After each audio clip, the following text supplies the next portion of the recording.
সুখবর সকল শিক্ষার্থীদের জন্য। জুলাই থেকে ডিসেম্বর এবং জানুয়ারি থেকে জুন এই 2 মেয়াদের উপবৃত্তির টাকা প্রদান করা হচ্ছে। সারা দেশে ষষ্ঠ শ্রেণী থেকে দ্বাদশ শ্রেণী পর্যন্ত শিক্ষার্থীরা এই উপবৃত্তির টাকা পাবে। কে কত টাকা পাবে, কিভাবে সেই টাকা পাবে, সবকিছু আজকের ভিডিওতে বিস্তারিত বুঝিয়ে দিব। ইতিমধ্যে এ বিষয়ে একটি অফিসিয়াল নোটিশ প্রকাশ করা হয়েছে। চলুন পুরো বিষয়টি একবার দেখে নেওয়া যাক। মূলত উপবৃত্তির জন্য শিক্ষার্থীদের উদ্দেশ্যে একটি নোটিশ প্রকাশ করা হয়েছে। সেখানে টাকা বিতরণের তথ্য জানানো হয়েছে। এখানে বলা হয়েছে গত বছরের জুলাই থেকে ডিসেম্বরের সময়ের টাকা এবং চলতি বছরের জানুয়ারি থেকে জুন এই সময়ের টাকা শিক্ষার্থীরা পেতে যাচ্ছে। নোটিশ অনুযায়ী প্রধানমন্ত্রী শিক্ষা সহায়তা ট্রাস্ট এই ঘোষণা প্রকাশ করেছে। সেখানে উল্লেখ করা হয়েছে যে 2025 সালের জুলাই থেকে ডিসেম্বর এই সময়ের উপবৃত্তির টাকা এবং 2026 সালের জানুয়ারি থেকে জুন এই সময়ের উপবৃত্তি ও টিউশন ফি বিতরণের কার্যক্রম 24 তারিখ থেকে শুরু হবে। তবে সবাই এই টাকা নাও পেতে পারে। কেউ যদি টাকা না পায় তাহলে কি করণীয় সেটাও জানিয়ে দেওয়া হয়েছে। নোটিশে 3টি গুরুত্বপূর্ণ বিষয় উল্লেখ করা হয়েছে। প্রথমত, ক্যাশ আউট চার্জ কাটা হবে না, অর্থাৎ মোবাইল ফিনান্স সার্ভিস প্রোভাইডার শিক্ষার্থীদের উপবৃত্তির টাকা সম্পূর্ণভাবে অ্যাকাউন্টে প্রদান করবে। দ্বিতীয়ত, উপবৃত্তিপ্রাপ্ত শিক্ষার্থী বা অভিভাবক তাদের অ্যাকাউন্ট নম্বর, পিন বা ওটিপি কারোর সাথে শেয়ার করবে না, কারণ এই সময় অনেক প্রতারক ফোন করতে পারে। তারা বিভিন্নভাবে প্রলোভন দেখিয়ে পিন বা ওটিপি জানতে চাইবে। কেউ যদি বলে অতিরিক্ত টাকা দেওয়া হবে, তাহলে কোনো তথ্য শেয়ার করা যাবে না। শিক্ষা প্রতিষ্ঠান প্রধান সহ সংশ্লিষ্ট সবাইকে এ বিষয়ে সতর্ক থাকার কথা বলা হয়েছে। এখন আসি কারা টাকা পাবে। সারা দেশে ষষ্ঠ শ্রেণী থেকে দ্বাদশ শ্রেণী পর্যন্ত শিক্ষার্থীরা এই উপবৃত্তির টাকা পাবে। টাকা শিক্ষার্থীর নিজস্ব অ্যাকাউন্ট বা অভিভাবকের অ্যাকাউন্টে পাঠানো হবে।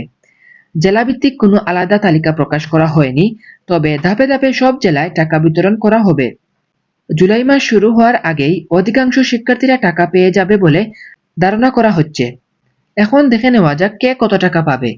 ষষ্ঠ শ্রেণীর শিক্ষার্থীরা 1200 টাকা পাবে, কারণ তারা শুধু বর্তমান কিস্তির টাকা পাবে, তাদের আগে কোনো বকেয়া টাকা নেই। সপ্তম শ্রেণীর শিক্ষার্থীরা পাবে মোট 2400 টাকা। এর মধ্যে 1200 টাকা হচ্ছে আগের বছরের কিস্তির এবং 1200 টাকা হচ্ছে বর্তমান।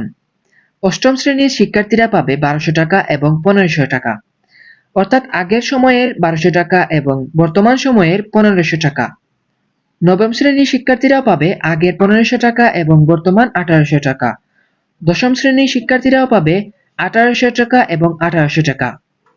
এসএসসি 2026 পরীক্ষার্থী যারা পুরনো উপবৃত্তির আওতায় রয়েছে তারা এককালীন 2800 টাকা পাবে।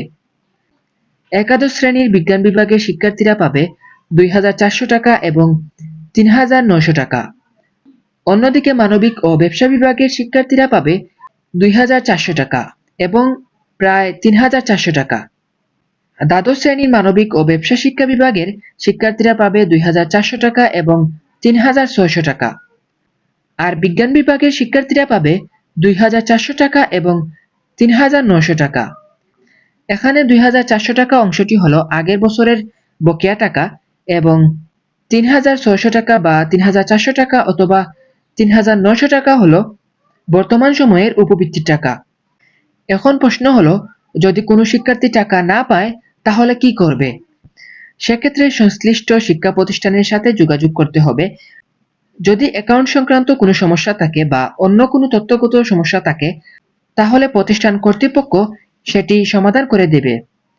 নোটিশের বাহিরে অন্য কোনো ব্যবস্থা উল্লেখ করা হয়নি, তবে খুব শীঘ্রই শিক্ষার্থীরা টাকা পেতে শুরু করবে। অনেক শিক্ষার্থীরা একসাথে উপবৃত্তির টাকা পাওয়ার কারণে এটি বড় একটি অর্থ বিতরণ কার্যক্রম হিসেবে দেখা যাবে। আর ভবিষ্যতে এসব উপবৃত্তির টাকা পাওয়ার জন্য নির্ধারিত সময়ে আবেদন করতে হবে। কখন কোন উপবৃত্তির আবেদন শুরু হবে সেই বিষয়ে নিয়মিত খোঁজ রাখতে হবে। এই ছিল উপবৃত্তির টাকা সংক্রান্ত সম্পূর্ণ তথ্য। উপবৃত্তির আবেদন কবে শুরু হবে, কিভাবে আবেদন করতে হবে, কি কি কাগজপত্র লাগবে এবং আবেদন থেকে টাকা পাওয়া পর্যন্ত সকল আপডেট আমরা নিয়মিত জানিয়ে দিব। তাই কোনো গুরুত্বপূর্ণ তথ্য মিস না করতে চাইলে এখনই আমাদের চ্যানেলটিকে সাবস্ক্রাইব করুন এবং পেজটিকে ফলো করে সঙ্গে থাকুন। আজকের মতো এখানেই শেষ করি। সবাই ভালো থাকবেন। আল্লাহ হাফেজ।